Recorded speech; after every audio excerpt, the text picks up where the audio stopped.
I'd like to think of this video as a part 3 to my last few videos on motorcycle innovations. In the first video, we talked about innovations that never really caught on. Then we talked about some of the most important innovations, and the response to that video really made me realize that we need another one. So today we're looking at innovations that changed motorcycling forever. If you feel like something is missing on this list, odds are we've either covered it in one of the other videos, or you're right and you can let us know about it in the comments below. Now, before we go any further, I want to give a big shout out to the sponsor for today's video, which is Surfshark. Now, many of you guys no doubt spend a bunch of time on not only YouTube watching motorcycle videos like this, but also just the internet in general. Whether you're buying parts or gear or, just consuming content, you need to keep your information safe. Surfshark is a VPN, which is a virtual private network through which you can use the internet, and it keeps your passwords safe, your internet browsing undetected, and there's loads of other benefits. You can even switch your location. So using Surfshark makes it so that you can, for example, access the entire worldwide Netflix library. Surfshark is offering an incredible deal for you guys. All you have to do is click on the link in the description below and enter code MOTORCYCLE for 83% off plus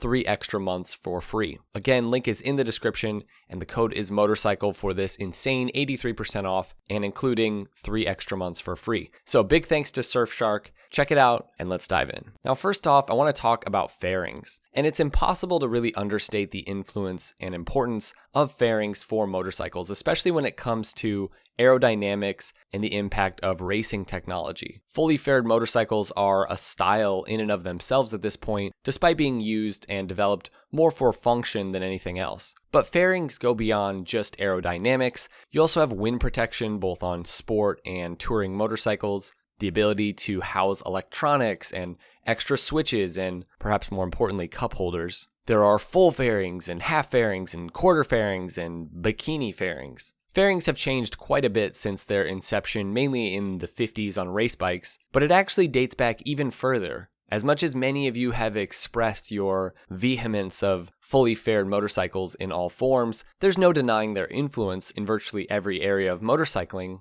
Now, I hate to say this, but if you are going on a long distance ride or you ride really fast, fairings are an absolute must. Now, if neither of those things are happening, there's nothing wrong with having a fairing, but it's really not that necessary. But yeah, they've been incredibly influential in the motorcycling world. Now, hate it or love it, sophisticated electronic systems on even quite affordable motorcycles at this point has absolutely changed the landscape. Over time, complicated, expensive electronic features have become more affordable and accessible. One has to wonder if in 5 years, every motorcycle will have diagnostic tools like lean angle and, hopefully G-force, because I do really want to know how many G's my Honda Grom is pushing. But I'm also talking about things like ride-by-wire, rider modes, and really just the simple fact that the heart of the motorcycle is no longer just an engine anymore. The electronics is right there controlling and monitoring everything, as well as pretty much a modern car. We should also shout out the importance of electronic ignition. That's one feature that really did up the ease of use and reliability over points ignition systems in modern motorcycles. Ride-by-wire, all of these other things,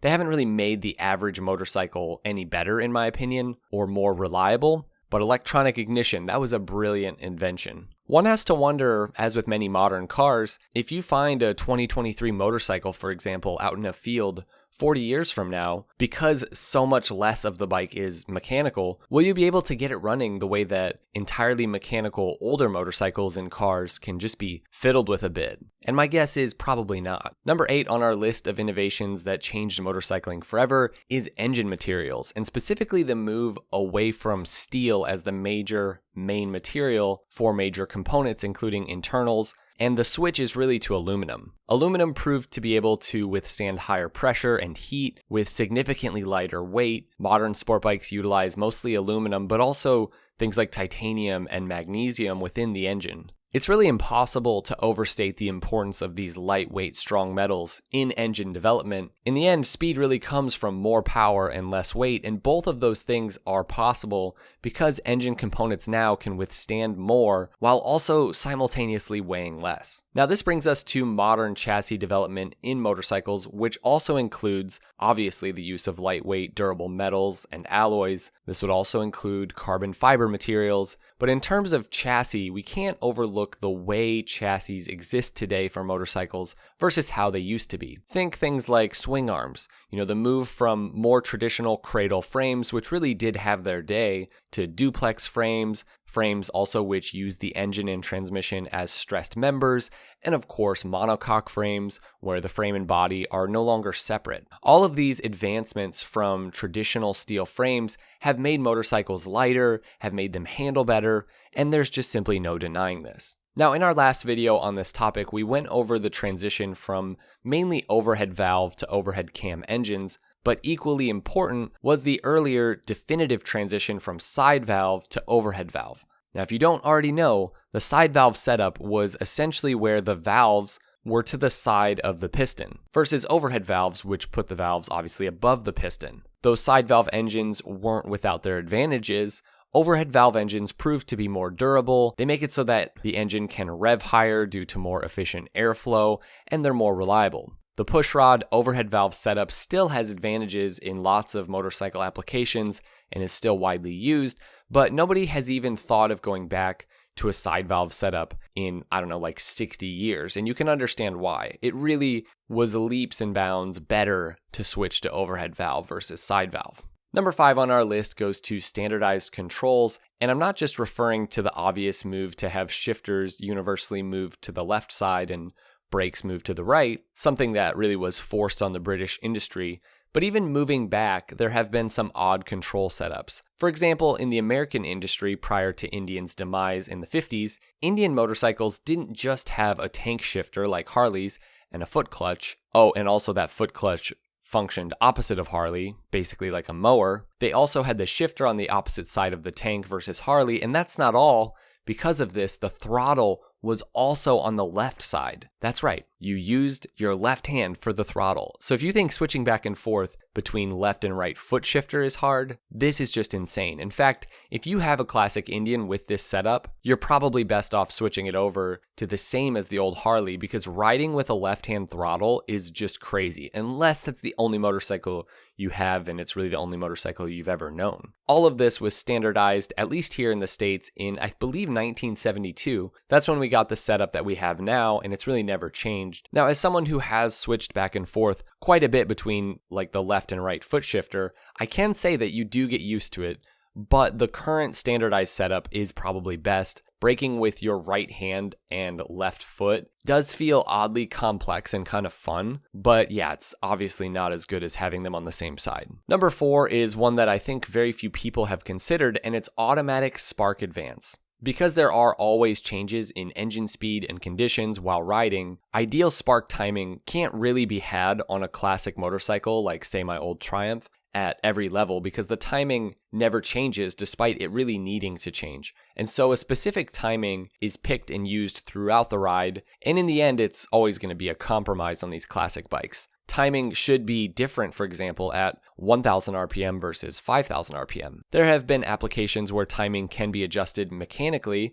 Again, think old American Harley bikes, like, for example, a Knucklehead. You see those who ride these bikes, they'll change the timing at start versus when the bike is warmed up and ridden. But today, motorcycles utilize electronic mapping to essentially automatically adjust spark firing for ideal timing in all conditions, and this really is a pretty incredible advancement. Number 3 goes to electrics, not to be confused with electronics. If you've owned an old motorcycle, you know that the electrics can actually be the worst of your troubles, whether it's, a 6 volt instead of a 12 volt setup, or just unreliable setups, most notoriously British Lucas electrics. Electrical setups have improved at almost every level in the automotive world from what we had in, say, the 50s and 60s. Having owned both a late 60s Triumph and also an early 70s Honda, you can see the shift right there. The electric setup on the Honda is much more sophisticated at every single level, and honestly, the only real problems I've experienced with the Triumph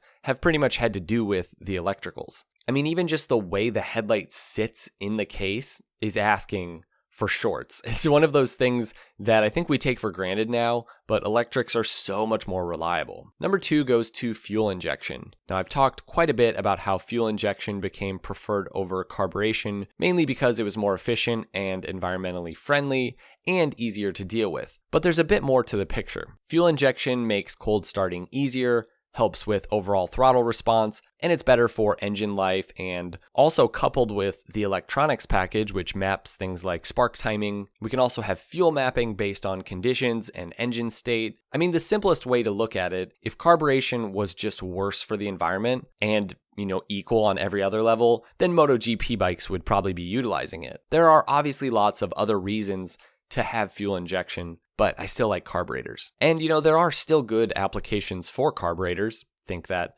pocket rocket I had, for example. And last but absolutely not least, we have to point out tire innovation. Now this may trump everything else, honestly. Without the improvements in tire development, all the extra power and speed and chassis development and fuel mapping, well, none of it would have mattered because skinny old tube tires would never have been able to handle the kind of advancements that we've had. And old tube tires just would not be able to handle high-powered fast motorcycles the way that current tires have. And this covers everything from performance to safety, tires that are wide and stronger, better able to handle speed and sharp turning and stopping. And thanks to companies like Michelin and Dunlop and Bridgestone and Pirelli, we now have tires that can handle basically everything a motorcycle rider can throw at them. And we have massive variety also, depending on what kind of motorcycle you own and what kind of riding you want to do with it. All right, guys, thanks for watching. And of course, as always, I'd love to hear what you think is the most important innovation in motorcycle history.